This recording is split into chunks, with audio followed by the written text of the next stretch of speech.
ficava aquela coisa pendurada, balançando em cima da cabeça da gente, lembra? Olha eu ali, com o pessoal, olha só. Naquela época, bacana, era ser assim, ó, descabelada. Nos anos 70, até as plantas tinham que ser assim, descabeladas. Acho que nunca teve uma planta que representasse tão bem o seu tempo como a samambaia no Xaxim representa os anos 70. Se você tem mais de 40 anos, com certeza lembra da samambaia no Xaxim. E se você tem mais de 40 e é como a maioria, deve trazer desde os anos 70 até hoje aquela dúvida. Afinal, o que é o Xaxim? Ele é vaso ou ele é planta? Ele está vivo ou está morto? Do que ele é feito? De onde ele vem? Isso é uma árvore, uma raiz, um arbusto? Esse negócio tem fibra meio vegetal, sei lá o quê. O que é o Xaxim? Você sabe o que é isso? Lógico, nós somos sashimi. É o quê? Sashimi. Isso é feito de quê? Coisa da terra. Negócio fibra de coqueiro. Parece ser feito de palha, de coco, alguma coisa parecida. O miolo da palmeira, você tira essa casca dela e faz esse chassi. Isso é coco de árvore, né? Coqueiro. Coqueiro não? Tá do tronco da árvore. Um tronco, uma árvore, é isso? Ô Carlinhos, de onde dá isso aqui, Carlinhos? Então onde vem o Xaxim? De onde vem? Isso, na verdade, é a estrutura toda da planta. Daí de cima dela que saem as folhas. De uma planta. É. E sabe qual é a planta? Exatamente o nome eu não sei te dizer não, mas é um feto, né? Uma samambaia. Exatamente, um feto. Feto arborescente. Feto arborescente. Dá uma olhada.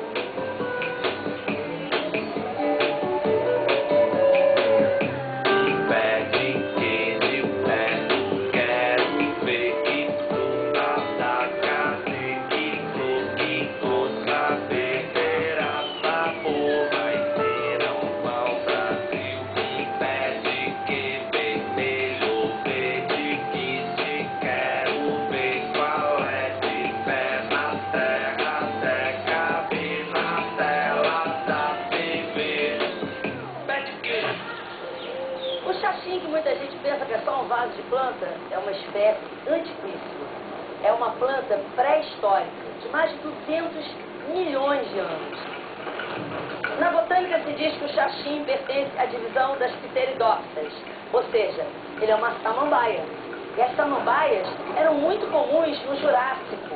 As samambaias viram os dinossauros chegarem, viram os dinossauros irem embora. Desde aquela época, o Xaxim sempre adorou encostas úmidas e vales sombreados próximos ao leito dos rios.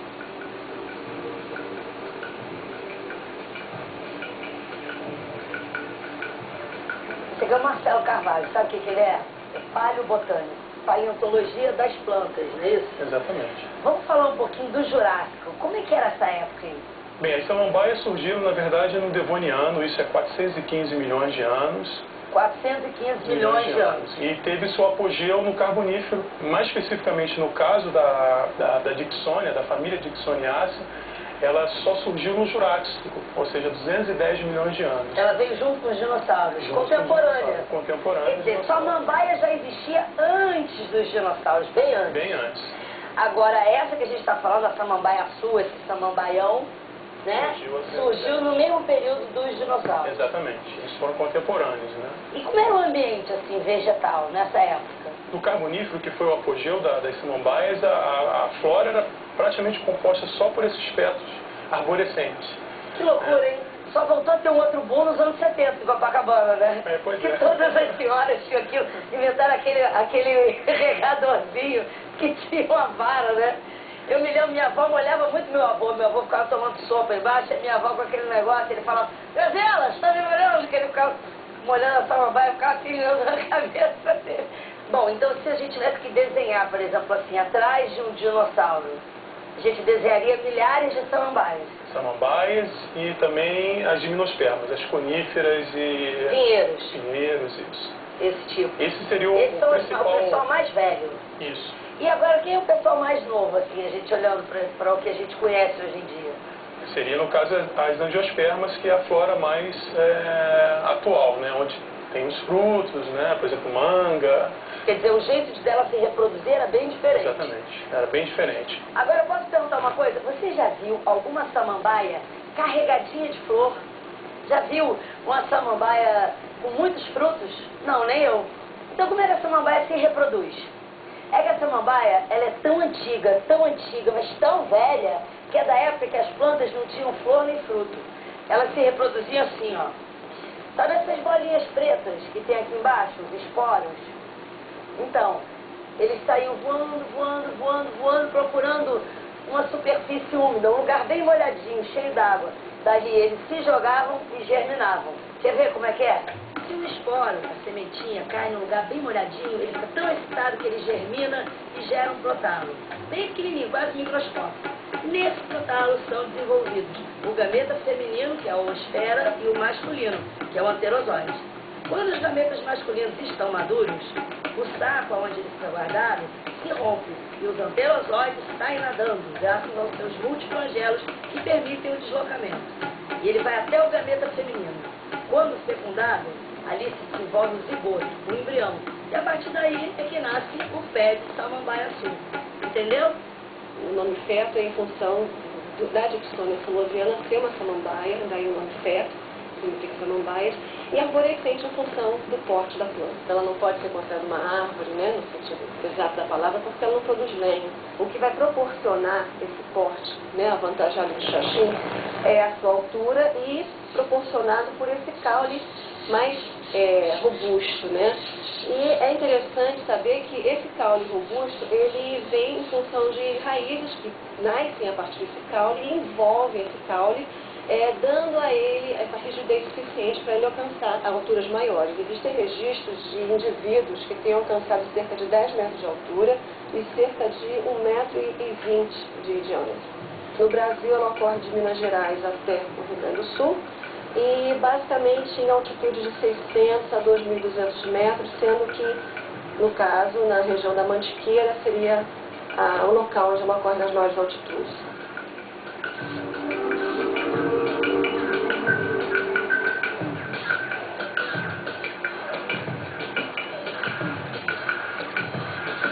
O xaxim, ou a Dicksonia celoiana, pertence à família das Dicksoniáceas. Existem muitas outras espécies dessa mesma família, conhecidas também como samambaias. Essa é popularmente conhecida como samambaia açu. Açu, você sabe o que quer dizer tupi-guarani, né? Grande. Esse é o samambaião. O caule é composto por uma espécie de fibra. Na verdade, isso aqui são raízes externas. Lá no topo tem a copa, que é formada por uma coroa de folhas que caem chegando até 5 metros de comprimento. O xaxim pode medir até 10 metros de altura, mas ele cresce bem devagar, 5 a no máximo 8 centímetros por ano. Para ele atingir um tamanho bom para o corte, demora 50 anos. Você já imaginou fazer um palito daquele besta de xaxim, um vasinho, meio século?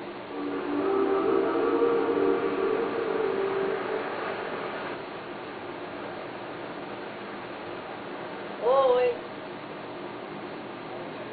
Oi, chega aí. Tem xaxim daqueles de pôr samambaia? Tem. Aonde? Cadê? Aqui atrás. Mostra. Só o vaso. Só o vaso.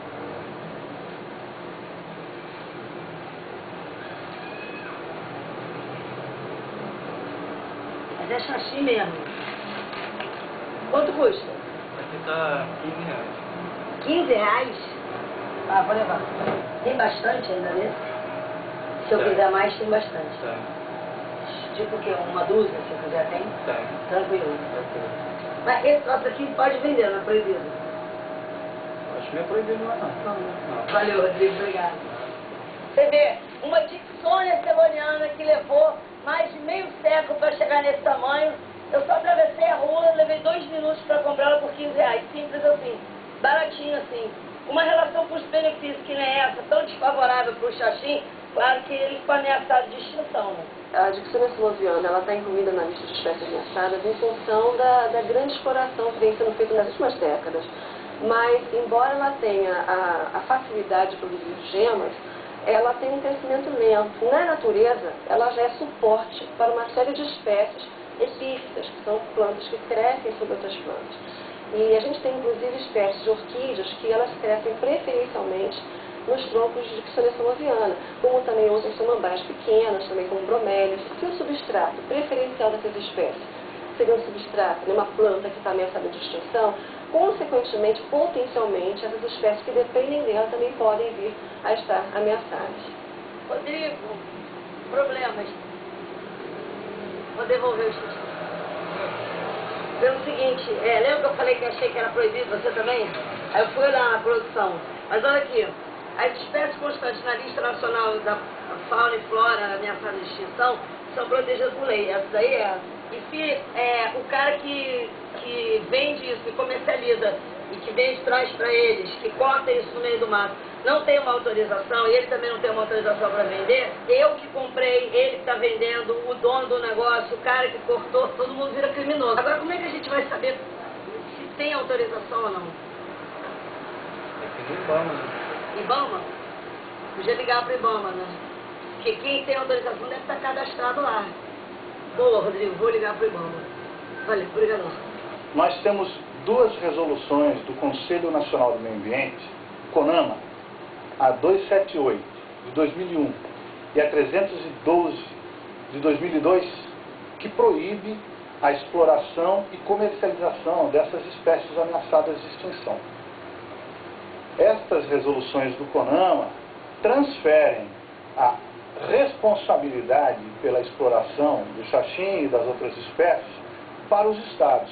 Olha, é assim que o Ministério do Meio Ambiente trata as espécies ameaçadas de extinção, tanto faz da fauna como da flora.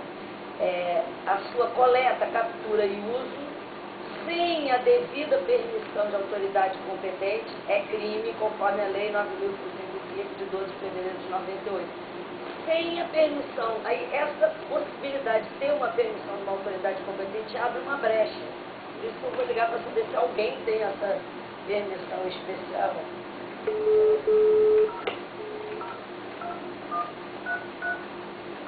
Em Santa Catarina tem alguém que tenha essa permissão especial para poder coletar, enfim, e explorar o xaxim? Olha, aqui eu nunca me deparei com nenhuma empresa que viesse fazer uma requisição no Cadastro Técnico Federal com relação à produção de xaxim ou similares. Agora eu vou ligar para São Paulo.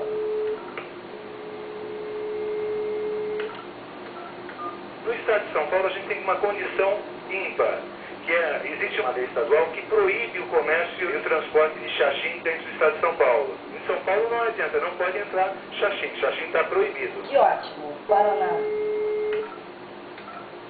Hoje nós não temos autorizado nada. O Paraná não tem autorizado nenhuma espécie de manejo. Nem para folha. Nem para folha. Não, até onde tem conhecimento está completamente paralisado, né? Agora eu vou ligar para Minas. Mas ninguém pediu essa autorização. Aqui no meu caso, não. Aí não tem nenhum caso. Bom, ninguém pediu essa a devida autorização a uma autoridade competente. Não tem nenhum cadastro. Quer dizer, o que todo mundo argumenta quando a gente vai no mercado e vê vendendo xaxim é que aquilo é estoque antigo. Sim, mas essa lei está em vigência desde 2001, são 4 anos de estoque. E pelo menos no ano que vem o pessoal vai ter que inventar outro caô, porque isso aí não dá mais, né? Até essa desculpa esfarrapada vai caducar.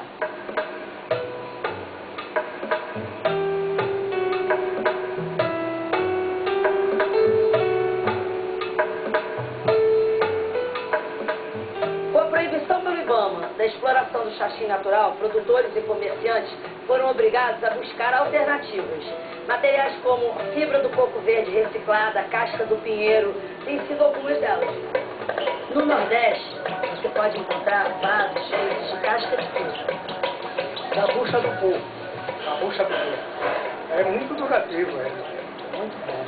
Faz uns 20 anos que eu comercializo com esse artigo para França. O vaso custa R$ 3,50. Tem esse para R$ 5,00. Esse é de R$ 8,00. Esse é o de 12, é o maior. Eu vendo uns 10 diariamente. No Rio de Janeiro, uma nova tecnologia foi desenvolvida usando as fibras do coco.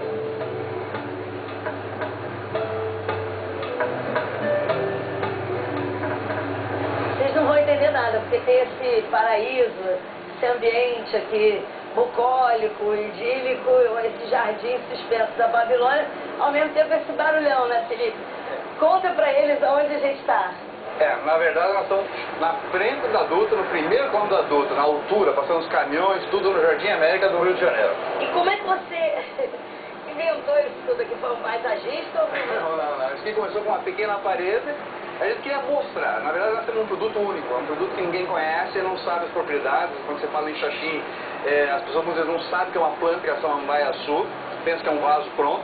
Nós criamos uma tecnologia nova que não existia e que é possível substituir totalmente o xaxim. Então a gente tem o site, coloca foto, coloca isso, mas não é a mesma coisa que mostrar, cultivar. Aí começou com uma pequena parede e fomos indo. Muita gente ainda procura o xaxim como vaso? Muita gente, muitos paisagistas ainda não conhecem talvez a lei, né? Ainda os painéis. Você é da onde? Eu sou de Santa Catarina. Mas você veio parar aqui por quê? Porque esse aqui é o lugar que o pessoal mais toma água de coco. Trabalhava com fruto. Começamos a vender coco, recolhíamos o lixo, coisa que todo vendedor de coco devia fazer. Aí nós tínhamos um monte de lixo.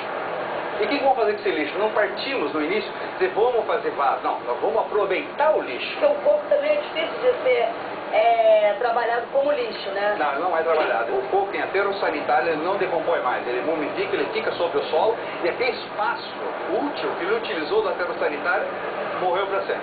E um copo de água de coco desse tamanho, 250 ml, gera 1 quilo de lixo. E quando você oferece uma alternativa para o xaxim, os clientes aceitam bem, com facilidade?